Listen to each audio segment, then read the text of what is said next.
Beleza? Deixa só o Vitor gravar. Bola com o Vitor, então. Então tá tranquilo. Vou compartilhar a tela e vamos tacar fogo. Bora. O papo de hoje, tanto quanto eu comecei a ler de Gauss o outro dia, foi iniciar a apresentação de slide, aí. Tal qual eu comecei a falar naquele outro dia, quando a gente começou a bater o papo sobre lei de Gauss, eu precisei fazer uma volta num conteúdo que até então a gente tinha ou a gente não tinha de uma maneira formal, que era sobre fluxo.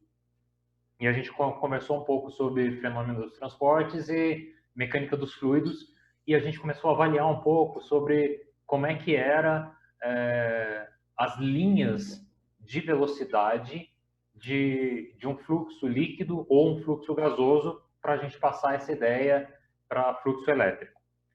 Bom, a gente fez toda a teoria, a gente desenvolveu, vocês viram que a gente chegou na nossa concepção de determinar o campo elétrico por meio de superfícies imaginárias, que a gente chamou de superfícies gaussianas, e a gente observava as linhas de campo que saíam delas. Ok, até aí, beleza. Para a aula de hoje, de energia potencial, eu resolvi fazer um caminho semelhante.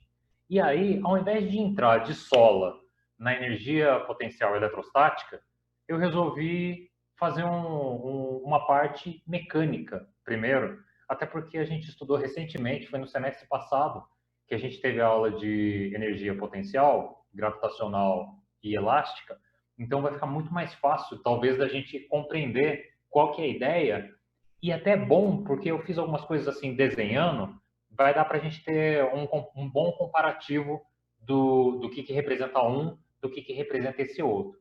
Então, ok. Então, a primeira coisa que a gente vai falar nota que eu começo do contrário.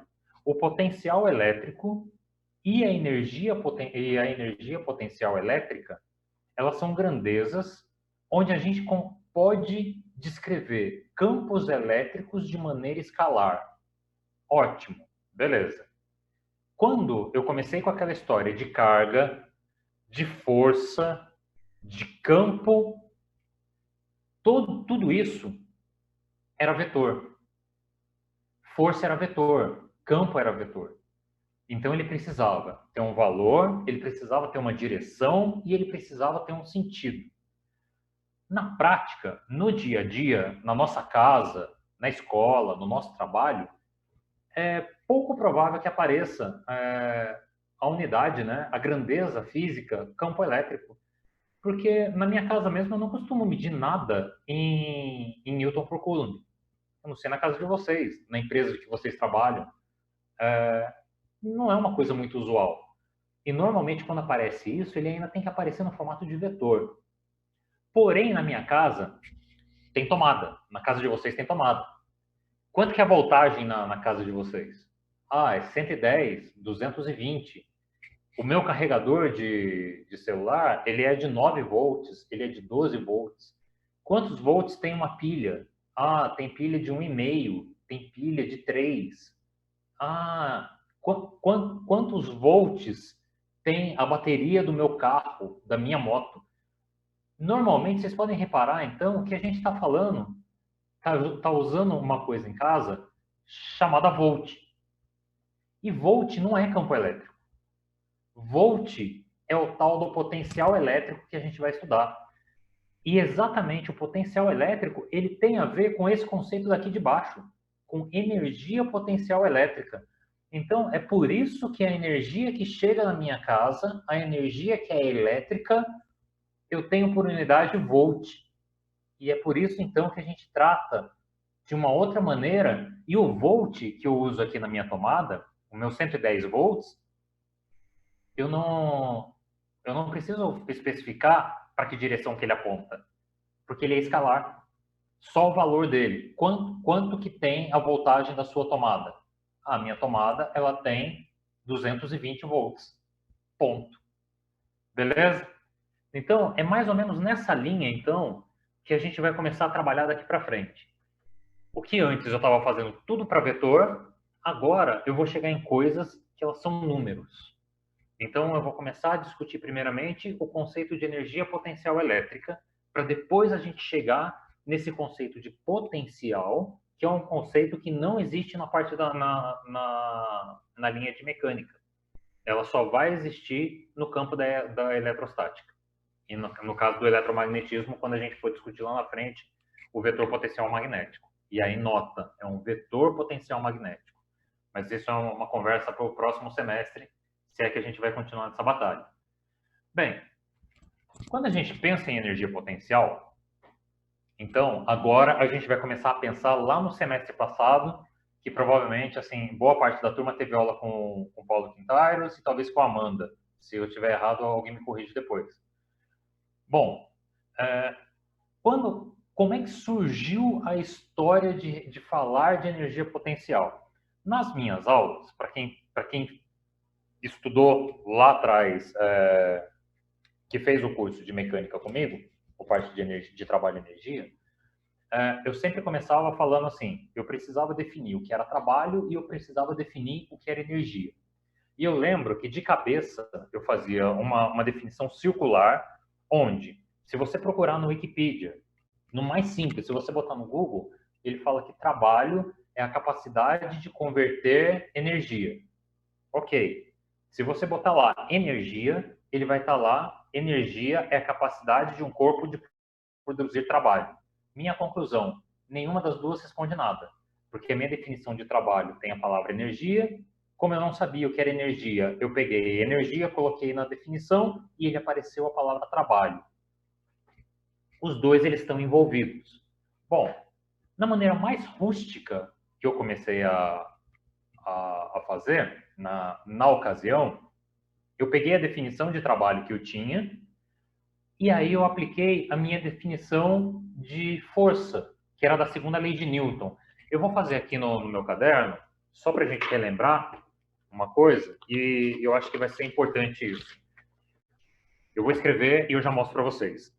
Porque a minha relação era, se eu sabia que trabalho era força vezes deslocamento, na verdade era força escalar deslocamento, a gente vai ver isso também. Considerando que trabalho era um escalar, porque eu estava multiplicando dois vetores e ele me dava um número. Se era força vezes deslocamento, eu ia simplesmente pegar e ia fazer. A minha força era massa vezes aceleração. Massa vezes aceleração vezes deslocamento. Ok, então beleza.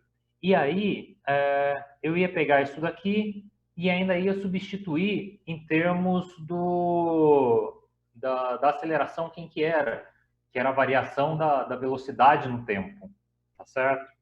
Então, eu tinha trabalho, massa, variação da velocidade no tempo,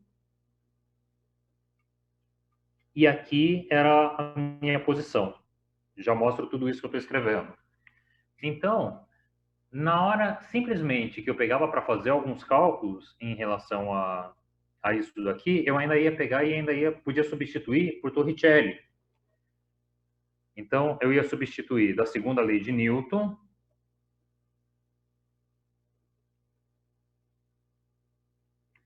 Eu tinha que Torricelli, que era lá do meu primeiro semestre, eu sabia que V quadrado é V0 ao quadrado mais 2 vezes A vezes a distância, o intervalo, V quadrado menos V0 ao quadrado é igual a 2AD.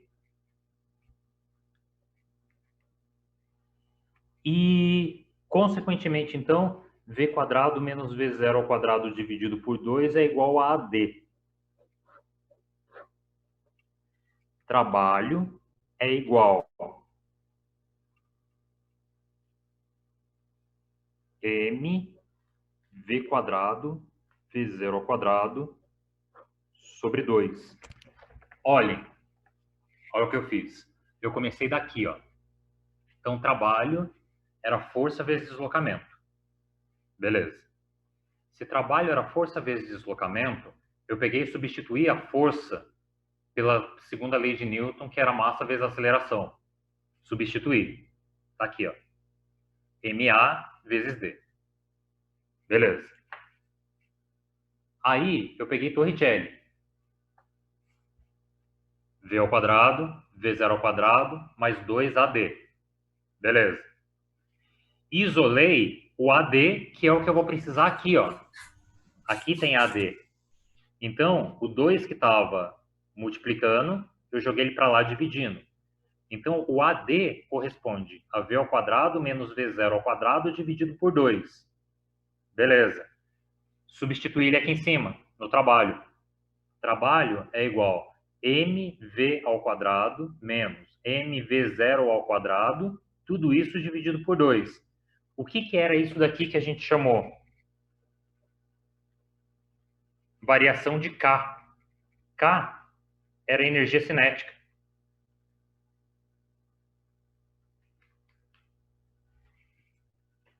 Então, essa era a maneira mais simples, a maneira mais comum que eu conseguia chegar na definição, na relação entre trabalho e energia.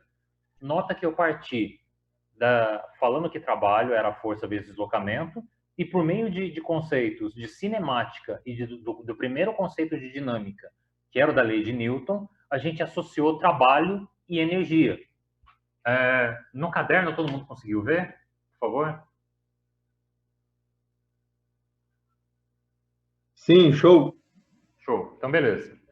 Então, o que acontece? Então, aquilo que o Wikipedia falava, né, assim, que você tinha trabalho e tinha energia. Se tinha energia e tinha trabalho, realmente ele tem essa associação porque eu comecei a fazer cálculo em relação a isso. Ah, então tá. Tá. Se eu comecei a fazer cálculo em relação a isso, conforme eu fui desenvolvendo a minha teoria, lá no primeiro semestre ainda, eu comecei falando de trabalho de força constante. Aí eu comecei a fazer um gráfico de F pela posição X. E quando o meu gráfico era constante,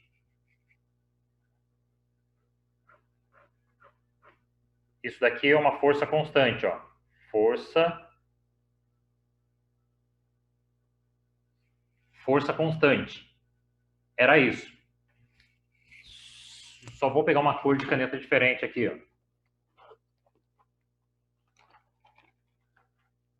Se eu quisesse calcular o trabalho, então, dessa força, eu ia calcular a área embaixo dessa curva, ó.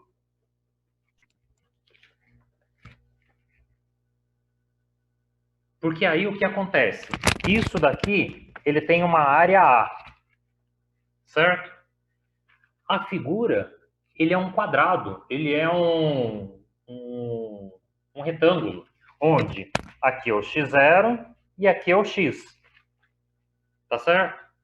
Então, esse daqui é o meu deslocamento. Se eu estiver falando rápido ou se eu não estiver sendo muito claro, vocês podem me interromper a qualquer momento, tá?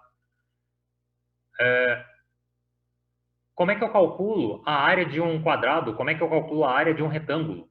É sempre base vezes altura. Ou seja, a área é igual a base, que é D,